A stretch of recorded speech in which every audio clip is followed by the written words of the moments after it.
수험생 여러분 안녕하세요. 입시하기로 이제 5번째 여러분들하고 지금 만나는 것 같은데요.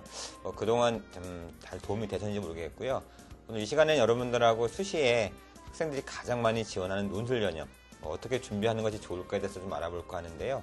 이 논술 전형은 여러분 알다시피 이제 서울이나 경기 및 그다음에 이제 경북대, 부산대, 지방인 이제 국립대죠. 그다음에 울산대, 의회 같은 좀 학교에서 이제 실시하는 전형으로서 논술하고 또 학생부 또 이제 수능 최저학력 기준의 형태로 최종 선발하고 있지만 한국항공대나 또 한양대 같이 이제 10개 대학들은 수능 최저 없이 이렇게 선발하는 대학들도 있는데요.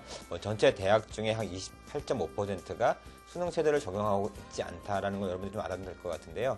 자, 그러면 이제 수시에서 지원율 가장 높고 또 우수한 수험생들이 가장 많이 지원하는 논술에서는 어떻게 하면 합격을 할 수 있을까 하는 부분들을 여러분한테 좀 말씀을 드릴까 합니다. 첫 번째로 이 논술은 이 교과서하고 EBS 교재를 중심으로 출제가 되고 있어요. 최근 몇 년 동안 교육부에서는 사교육 문제 때문에 이제 출제를 하다 보니까 난이도가 그렇게 높지 않거든요. 그래서 대학별로 우선 출제되는 방향을 먼저 내가 알고 준비하는 게 필요한데요. 여러분들이 이제 인문계열 같은 경우에는 대학별 논술 유형 자체가 이제 문제 유형은 총 5가지 유형으로 되어 있는데요. 먼저 이제 인문사회 통합 유형을 가진 대학들이 있는데 경희대학교 인문계열, 그다음에 단국대, 동국대, 서강대 등 이제 이런 대학들이 있고요. 그다음에 인문사회 및 이제 자료해석 그래서 사탐처럼 도표나 통계나 그림이 나오는 그런 것들이 있는데요. 우리가 보통 이제 추론이라고 얘기를 하거든요. 이런 대학들은 카톨릭대, 그다음에 건국대학교 인문사회계열, 그다음에 이제 경기대, 강운대 이런 대학들이 이제 실제로 이제 지금 실시를 하고 있고요. 또 이제 인문계를 하더라도 이 수리 영역이 나오는 대학들이 있습니다. 그래서 이제 건국대학교 이제 인문사회계열 2에서 여기는 이제 아무래도 상경계열 쪽에 좀 들어가겠죠. 그다음에 이제 고려대학교, 연세대학교, 그다음에 이제 한양대 상경계열 이런 대학들이 이제 수리 영역이 출제가 되고 있고요. 또 이제 수리 외에도 영어가 들어가는 학과들도 있는데요. 경희대 사회과학계열도 그렇고요.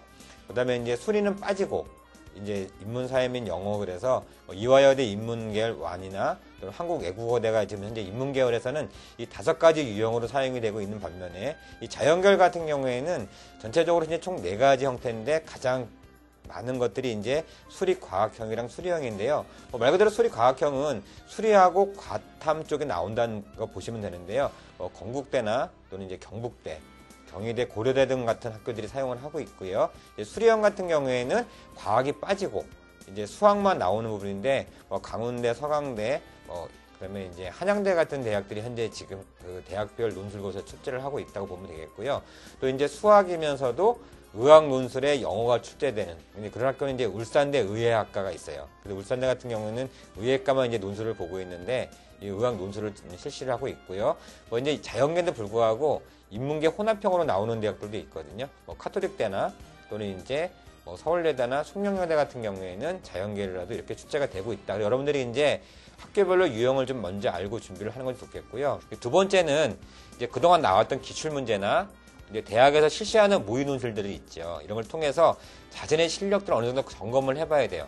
그 다음에 총 우리가 수시 쓸 수 있는 개수는 6개잖아요. 그래서 6개 대학을 먼저 선택을 한 다음에 그 안에서 우선순위를 정하시는데요. 우선순위는요, 기출 문제를 보면서 이 대학은 내가 풀 수 있는 문제, 또는 이 대학은 내가 전혀 풀 수 없다. 이런 것들을 좀 구분을 하셔야 될 필요가 있겠고요.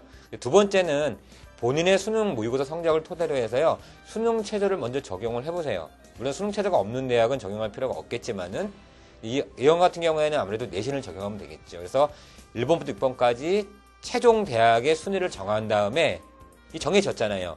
그 다음부터는요 6개를 다 준비하는 것이 아니거든요. 3번째까지 대학만 집중 준비를 해야만 수능하고 내신 관리에서 조금 더 필요하게 할 수 있다는 것 꼭 염두에 두셔야 되겠거든요. 그런 부분을 먼저 여러분들이 좀 기억을 하시고요. 세 번째는 이 논술 전형 같은 경우에는 교과 성적과 합산해서 최종 선발을 하거든요. 그래서 교과 성적 또한 매우 중요한 선발 요소인데 학생부하고 이제 논술의 상관관계를 이렇게 좀 살펴보게 되면 1등급 이내인 경우, 1.6등급 이내, 좀 약간 상위권에 있는 학생들이죠. 이 논술보다는 수능 최저 영향력이 더 높았고요. 그다음에 이제 수능 최저가 적용되지 않는 경우도 있지만은 수능 최저가 이제 적용되는 통과자 기준을 봤을 때는 지원자의 80%가 평균 교과 성적 분포도가 2.68 정도. 결국 뭐냐면 일반고 학생들 같은 경우에는 이 수능 최저 통과자 중에서 이 학생부가 2.86 정도 나온다고 하면은 가장 이 논술의 영향력이 컸다고 볼 수 있겠고요. 반면에 이제 수능 최저가 적용되지 않는 대학들도 있잖아요. 이런 대학들은 인문계열은 2.33에서 2.56 정도, 이 자연계열 같은 경우에는 2.41에서 한 2.63 정도로 조금 더 높게 나타나는 경향을 보이죠. 왜냐면 아무래도 이제 수능이 없다 보니까 이제 그 학생부가 좀 높게 이제 지원을 하는 수험생들이 많다고 볼 수 있겠고요. 반대로 이제 좀 학력이 우수한 고등학교도 있잖아요. 이런 고등학교 같은 경우에는 내신 성적이 3.52에서 4.45 이 내에서 논술 영향력이 가장 크게 나타났다고 볼 수 있다고 여러분들이 생각하시면 될 것 같아요. 근데 변별력을 보게 되면 상위권 대학 같은 경우에는 논술하고 이제 수능하고 거의 같거나 논술이 약간 높다고 볼 수 있겠고요. 그 다음에가 이제 내신인데 예전에는 아무래도 이제 수능 우선 선발이 있을 때는 수능이 좀 높았지만 지금은 이제 논술이 조금 더 영향력이 있다고 볼 수 있겠고요. 중위권 대학 같은 경우에는 내신이 논술보다는 높고 또 논술은 수능보다도 조금 더 높게 이제 형성되는 걸 여러분 알아셔야 되기 때문에 여러분들이 지원하는 대학마다의 변별력을 좀 살펴볼 필요가 있다는 거 여러분 첫 번째 알아두실 필요가 있겠고요. 그래서 이제 네 번째는 대학을 실제로 반영하는 내신의 실질 성적 반영 점수가 있잖아요. 그러니까 여러분들 나중에 이제 8월 말 끝나고 9월 초에 이제 수능을 수시 접수를 할 때 이제 그 8월 31일 날 이제 3학년 이렇게 내신 다 나오거든요. 그래서 본인 현재 성적하고 논술 실력 등을 좀 감안해서 좀 더 나은 선택을 할 수 있게 되겠는데요. 자, 근데 일부 대학 학생부 이제 그 등급간 점수를 여러분들이 이제 보실 수 있겠는데요. 이제 대학 등급 쪽에 보시면 이제 카톨릭대 같은 경우는 1등급이 90점인데 2등급은 89점에서 이제 5등급까지 격차가 이제 5점 정도 나기 때문에 이 내신의 영향력이 좀 큰다고 볼 수 있겠고요. 이제 건국대 같은 경우는 이제 1등급 만점이 10점, 2등급 9.7에서 5등급까지가 이제 8.5에서 1.4 정도 나오죠. 이런 경우에는 사실 내신의 변별력이 논술의 변별력보다는 조금 낮다고 볼 수 있겠고요. 이 경희대 같은 경우는 보시면 굉장히 넓어요. 거의 1등급과 5등급 차이가 30점이기 때문에 내신의 영향력도 상당히 크면서 논술도 좀 잘 써야 되는 그런 부분이 있겠고요. 서강대 같은 경우에는 0.4, 그 다음에 이제 숙명여대는 33.5 이렇게 해서 여러분들 보시기에 실제로 1등급과 5등급의 격차가 적을수록 내신의 영향력이 적은 거고요. 격차가 클수록 이제 내신보다는 논술의 영향력이 크다.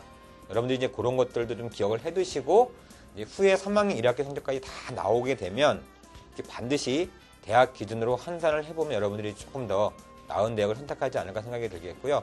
자, 그리고 이제 다섯 번째는 그 대학별로 논술 시험 일자를 좀 여러분들이 알고 있어야지 좀 합격을 볼 수가 있는데요. 논술 시험은 대체적으로 보면 수능 전에 본다. 올해 이제 수능이 11월 12일이잖아요. 수능 전에는 보통 9월 말부터 10월 중순 사이에 이제 보통 논술을 봐요.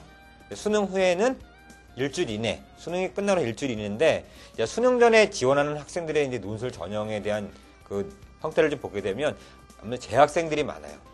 그다음에 내신 성적이 조금 더 수능 성적보다는 좀 우수한 수험생들이 좀 대부분 많이 지원하기 때문에 지원율은 매우 높지 않아요. 하지만 반대로 결실이 되게 적고 논술 실력과 교과 성적이 좋다는 게 특징인데요. 아무래도 수시 합격하게 되면 등록 여부에 관계없이 정시에 못 가잖아요. 그런 것 때문에 수험생들도 상당히 좀 고민을 하면서 신중하게 지원한다. 그래서 이제 수능 전에 논술 대학은 그렇고요. 반면에 수능 후에 논술을 보는 대학들은요, 지원율이 높죠.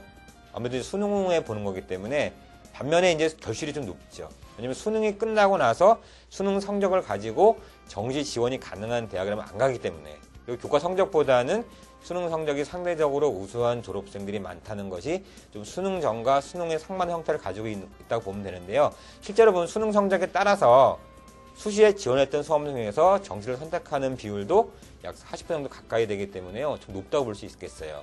공통적으로 이 등록률이 95% 이상 굉장히 높기 때문에요. 추가 합격자 비율도 50%에서 100%, 그러니까 한 배수 안에서 다 왔다 갔다 하기 때문에요. 상당히 여러분들이 이 논술을 쓸 때는요, 추가 합격이 상당히 좀 적다라는 걸 좀 알아두시고 지원 전략을 짜시는 게 되게 중요하다. 이제 여러분들이 논술을 준비하는 수험생들한테 꼭 해주고 싶은 말은 뭐냐면요, 이 논술이 주된 공부가 되면 안 되거든요. 기본적으로 수능과 내신이 가장 기본적으로 나와야 된다는 걸 생각을 하셔야 돼요. 논술의 지문 형태를 보게 되면 뭐 제시문을 요약하거나 또는 비교 또는 제시문을 보고 비판한 후에 이거에 대해서 해결책을 제시해시오 라는 어떤 그런 질문들이 거의 90% 이상 차지하기 때문에요. 대학마다 약간씩은 비슷할 수 있거든요. 앞에서도 강조했듯이 난이도가 높지 않기 때문에요. 평소에 내신하고 수능 관리를 계획대로 잘 한다고 하면 아무래도 이 논술에 유리한 것이 있겠고요. 그 다음에 이 논술 공부는요, 무조건 많이 한다고 붙는 게 아니기 때문에요. 가능하면 뭐 짜투리 시간 같은 걸 활용해서 여러분들이 공부를 하게 되면 충분히 이 논술 전형에 합격할 수 있다는 거 꼭 기억해 두시기 바라겠습니다.